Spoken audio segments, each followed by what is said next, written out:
Hi my dear student, I am Nitesh Kumar Verma. आज मैं आप लोगों को थोड़ा सा आप ग्लाई ऑक्सिलेट पाथवे और आपका पीपीपी या पेंटोज फास्फेट पाथवे, तो इसके बारे में हम थोड़ा सा आपको बताएंगे। और इस पॉइंट में जैसे कुछ टर्म होते हैं जो ग्लाइकोलाइसिस, ठीक है, ग्लूकोनियोजेनेसिस, ठीक है, या फिर ग्लूकोनियोलाइसिस, ये सब पॉइंट्स हैं जो पॉइंट कभी कभी क्वेश्चन में पूछ लेते हैं और कंफ्यूज करते हैं हमें। तो आज हम उसके बारे में थोड़ा सा चर्चा करेंगे। तो आइए हम देखते हैं कि जो है पहले ग्लाई ऑक्सिलेट पाथवे क्या होता है। तो ग्लाई ऑक्सिलेट पाथवे, ठीक है, ये उससे पहले एक पास्चर इफेक्ट है। पास्चर इफेक्ट की बात करें तो पास्चर लुई पास्चर के द्वारा एक अपना एक्सपेरिमेंट दिया गया था, जिसमें ये चीज बताया गया था कि जो फोटोसिंथेसिस प्रोसेस होता है, ये ग्लाइकोलाइसिस फोटोसिंथेसिस नहीं बल्कि रिस्पायरेशन प्रोसेस होता है। रिस्पायरेशन प्रोसेस में जो ग्लाइकोलाइसिस को जो इनहिबिट करने का जो प्रोसेस है वो जो ऑक्सीजन, ठीक है, inhibit of glycolysis by oxygen या O2 आप डायरेक्टली कह सकते हैं, ऑक्सीजन O2 के द्वारा जो इनहिबिट करता है। इन्होंने क्या किया कि जो एक ईस्ट सेल लिया और उस ईस्ट दो ईस्ट सेल को लेकर उसे न्यूट्रिएंट के मीडियम में दे दिया। एक में इन्होंने ऑक्सीजन प्रेजेंट किया, ठीक है, और इस ऑक्सीजन से जितनी एटीपी या जितनी ऊर्जा बनी उतनी ऊर्जा को प्राप्त करने के लिए एक में ऑक्सीजन को एब्सेंट कर दिया, ठीक है।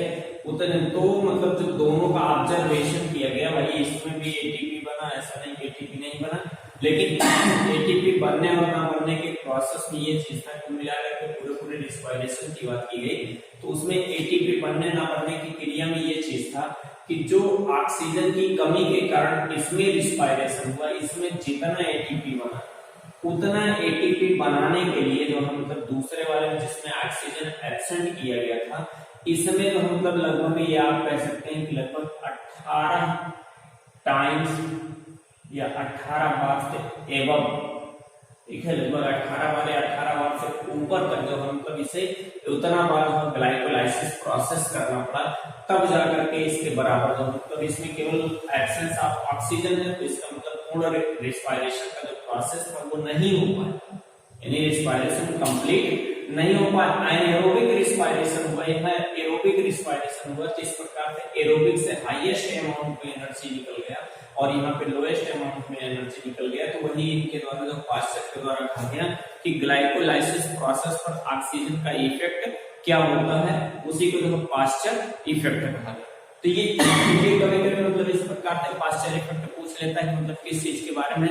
तो आप ये कह सकते हैं इन्हिबिशन ऑफ ग्लाइकोलाइसिस बाय ऑक्सीजन। तो ऑक्सीजन के द्वारा जो ग्लाइकोलाइसिस का प्रोसेस होता है, जो ग्लाइकोलाइसिस प्रक्रिया होती है, उसको इनहिबिट करने का जो प्रोसेस होता है वही ग्लाइकोलाइसिस जो है वही पास्चर इफेक्ट कहलाता है, ठीक है।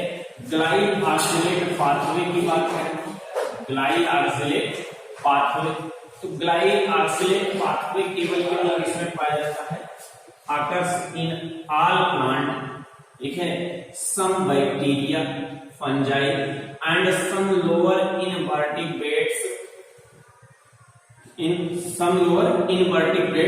and not in animals। Animal में ये एब्सेंट होता है, कुछ लोअर वर्टिब्रेट्स में पाया जाता है, लेकिन प्लांट में ये प्रेजेंट होता है। प्लांट में होता क्या है, ये इन प्लांट्स इनसाइड ग्लाइऑक्सिसोम, यानी ग्लाइऑक्सिसोम के अंदर यह जो है जो ग्लाइऑक्सिसोम मॉडिफाई होकर पेरोक्सिसोम से मॉडिफाई होकर ग्लाइऑक्सिसोम बना होता है, उस ग्लाइऑक्सिसोम के अंदर जो है क्या होता है ग्लाइऑक्सिलेट पाथवे। और ग्लाइऑक्सिलेट पाथवे में होता क्या है कि इसमें जो फैट को ग्लूकोज में कन्वर्ट किया जाता है, वही प्रोसेस जो होता है वही ग्लाइऑक्सिलेट जो पाथवे होता है। इसे वीवर्स नामक साइंटिस्ट के द्वारा खोजा गया था।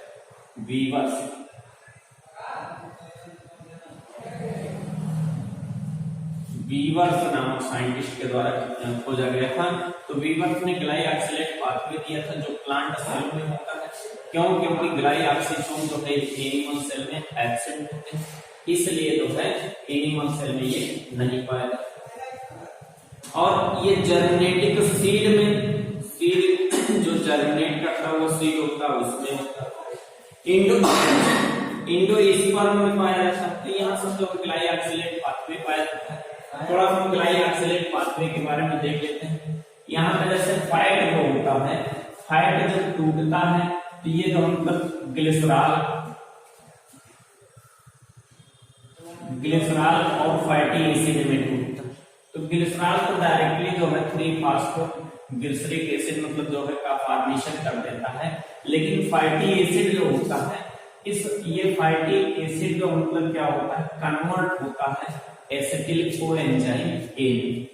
एसिटिल कोएंजाइम ए में कन्वर्ट होगा और एसिटिल कोएंजाइम ए जो होगा ये ऑक्सैलो एसिटिक एसिड से 4 कार्बन लेकर के जो है मतलब क्या बनाएगा, सिट्रिक एसिड।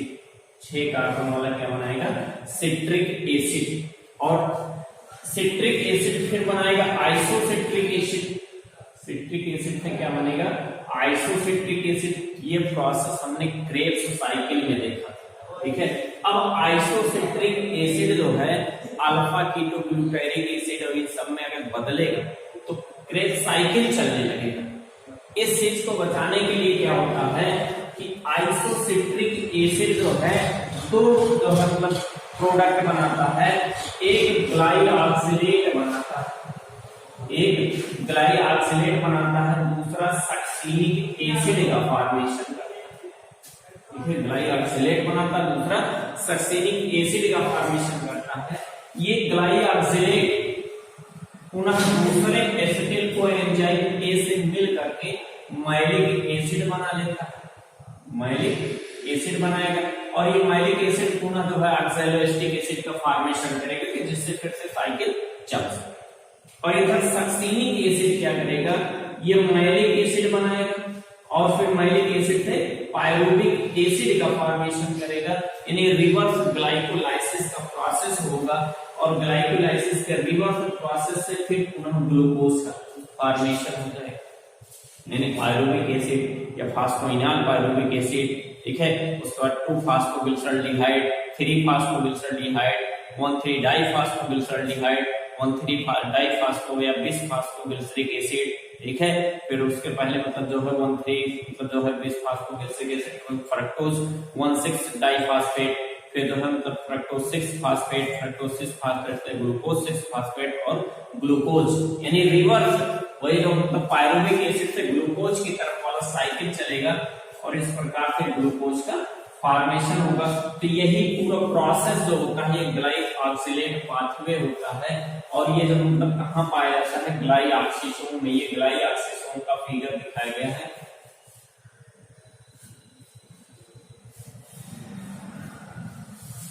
ग्लाइऑक्सीसोम के अंदर होता है और इसी प्रोसेस को ही क्या कहा गया, जो है इसी प्रोसेस को ग्लाइऑक्सिलेट पाथवे कहा गया, क्योंकि यहाँ पर एक जो मतलब एक जो फर्स्ट प्रोडक्ट बनता है वो ग्लाइऑक्सिलेट बनता है, इसलिए इसे ग्लाइऑक्सिलेट पाथवे कहा गया, ठीक है। कुछ टर्म जैसे ग्लाइकोलाइसिस, ग्लाइकोलाइसिस किसे कहा जाता है, glycolysis break down of glucose, यानी ग्लूकोज का टूटना ही ग्लाइकोलाइसिस कहलाता है। ग्लाइकोजेनेसिस किसे कहा जाता है, ग्लाइकोजेनेसिस का मतलब ग्लूकोज से ग्लाइकोजन का, ग्लूकोज से ग्लाइकोजन का बनना जो होता है वो क्या होता है, ग्लाइकोजेनेसिस।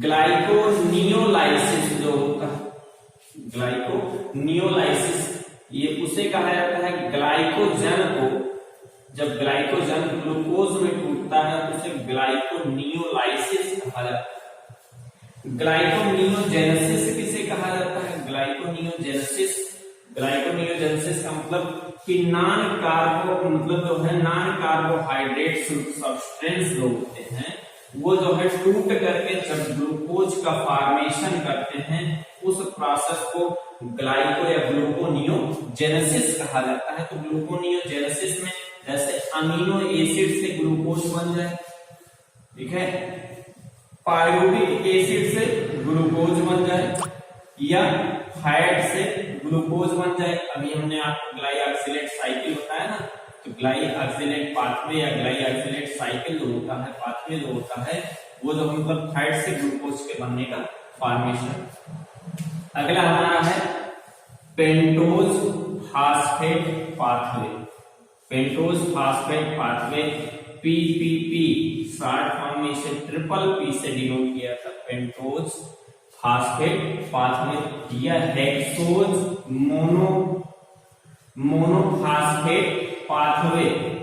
ठीक है, या इसे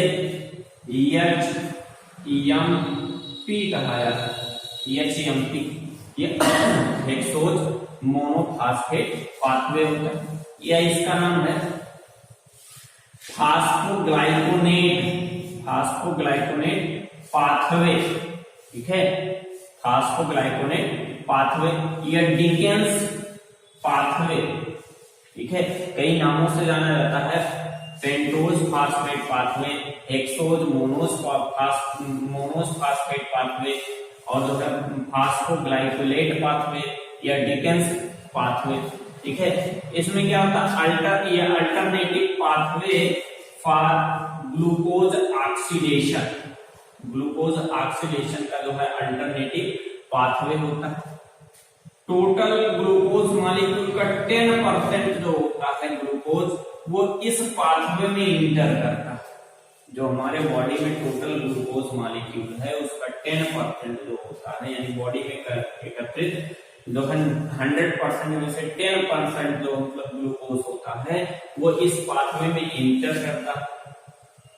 इस पाथवे का जो एंजाइम होता है वो एनिमल के साइटोसॉल में होता है और प्लांट के प्लास्टिड में होता है। यानी enzyme of this pathway located in cytosol in animal but plant in plastid, यानी प्लांट के प्लास्टिड में होता है और ह्यूमन बॉडी के अपने एनिमल के बॉडी में साइटोसॉल या कोशिका द्रव्य में होता है। इसमें प्रोसेस क्या होता है, इसमें प्रोसेस जैसे हमारी बॉडी में बहुत सारे फ्री रेडिकल्स बनते हैं, फ्री रेडिकल्स,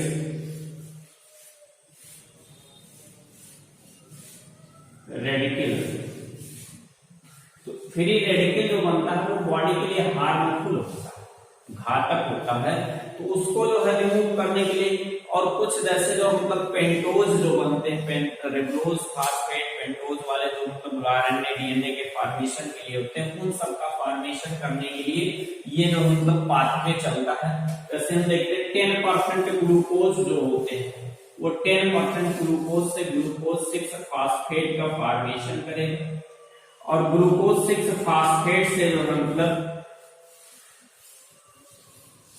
NADP+, ठीक है, ग्लूकोज 6 फास्फेट से जब जो है 6 फास्फोग्लाइकोनेट बनता है, 6 फास्फोग्लाइकोनेट बनता है, तो यहाँ पर एंजाइम यूज होता है ग्लूकोज 6 फास्फेट डिहाइड्रोजिनेज, और उस हाइड्रोजन को पकड़ने के लिए NAD+ होता है।